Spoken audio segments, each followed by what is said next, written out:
नमस्कार मित्रांनो, आज आपण केस गळतीच्या आणखीन एका प्रकाराबद्दल बोलणार आहोत. त्याचं नाव आहे टेलोजियम इफोलियम. या केस गळतीमध्ये नक्की काय असतं, तर हा एक नाव वेगळं वाटते. बरेच पेशंट मला विचारतात की बाबा हे असं काय असते, किंवा त्यांनी कुठेतरी नेटवर वाचलेलं असते आणि त्याच्याबद्दल माहिती विचारतात. म्हणून हा व्हिडिओ बनवण्याचं कारण. तर टेलोजियम इफोलियम हा एक केस गळतीचा प्रकार आहे की ज्या पेशंटमध्ये समजा कंगवा करताना किंवा केस धुताना अचानक कंगव्यात भरपूर केस येतात किंवा हातात भरपूर केस येतात. अशा प्रकारची केस गळती टेलोजियम इफोलियम असू शकते. तर हे नक्की आहे काय ह्याची आपण माहिती घेऊया. तर टेलोजियम इफोलियम हे केस गळतीचा प्रकार आहे. हे हे केसाच्या वाढीची एक फेज असते किंवा चक्र असते, केसाच्या लाईफ सायकल असते की केसाचं आयुष्यमान कसं असते. तर त्याच्या 3 फेजेस असतात. पहिली फेज असते केटाजन, दुसरी फेज असते ॲनाजन आणि तिसरी फेज असते टेलाजन. तर ह्या 3 फेजेसमध्ये केसाचं लाईफ सायकल चाललेलं असते. तर पहिली फेज आहे केटाजन, की ह्या फेजमध्ये काय होतं तर केस आपल्या मुळापासून तयार होतात आणि ते आपले आयुष्य टिकवतात. ही साधारणतः 2 ते 5 वर्ष चालती केस.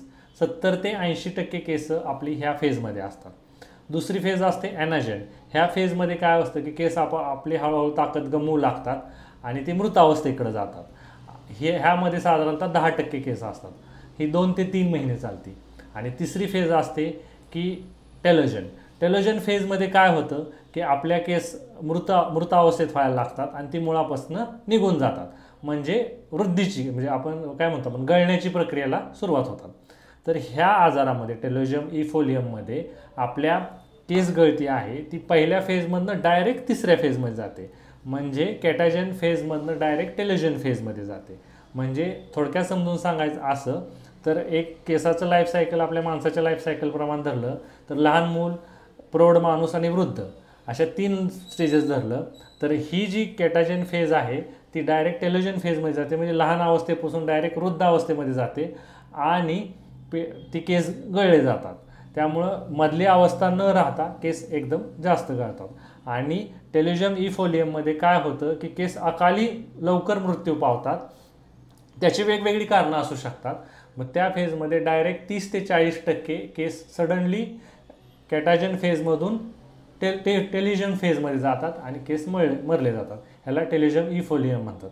आता ह्याची कारणं काय काय आहेत, तर सगळ्यात पहिलं कारण आहे मानसिक.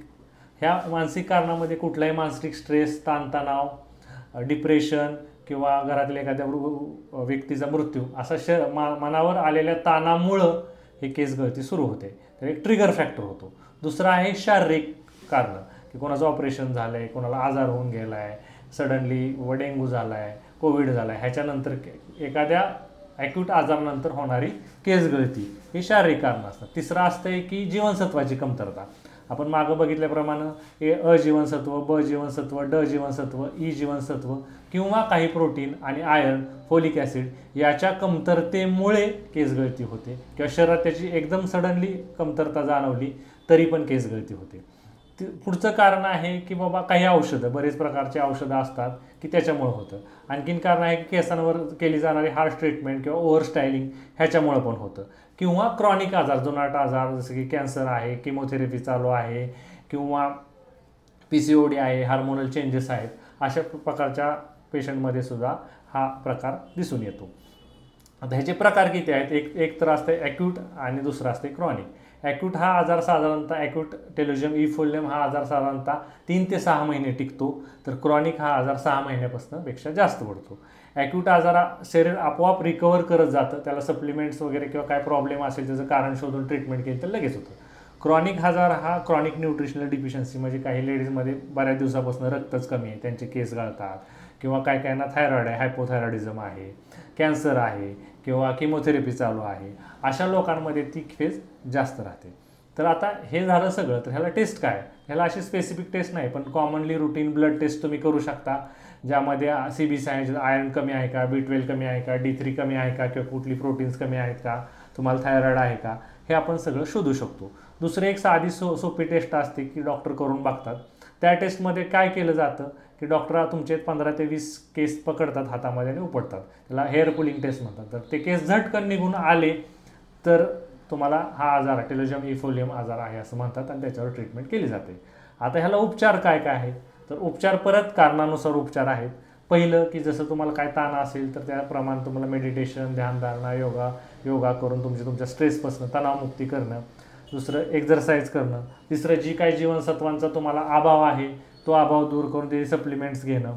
चौथं आहे की बाबा तुम्हाला काही क्रॉनिक आजार असले जसं थायरॉईड आहे, कॅन्सर आहे, त्याची ट्रीटमेंट व्यवस्थित करणं, बायोटिनसारखी सप्लिमेंट घेणं. आणि शेवटी राहतं की होमिओपॅथी. तर होमिओपॅथी टेलोजियम इफोलियममध्ये काय करू शकतं, तर योग्य उपचार करणं, जसं कारण शोधणं, आपण जशी सांगितली त्याप्रमाणे पेशंटची हिस्ट्री घेतली जाते, त्यानुसार त्याची कारणं शोधली जातात. योग्य कारण शोधून व्यक्तिपरत्वे उपचार केले जातात. उपचारामध्ये पण 2-3 प्रकार असतात. एक तर कॉन्स्टिट्युशनल ट्रीटमेंट म्हणजे कारण काय आहे, मायाझमॅटिक ट्रीटमेंट, आणि तिसरं असतं लोकल ट्रीटमेंट की तात्पुरतं जर रिपेअर करणं, आणि सप्लिमेंट. असं सगळं तुमच्या योग्य बाजूनं सगळ्या बाजूंची विचारात घेऊन मग आपण उपचार केले जातात. तर होमिओपॅथिक उपचारानं 100% टेलोजियम इफोलियम हे बरं होतं. हा बरा होणारा आजार आहे. तुम्हाला काही शंका असेल या आजाराबद्दल तर आमच्याशी जरूर संपर्क साधा.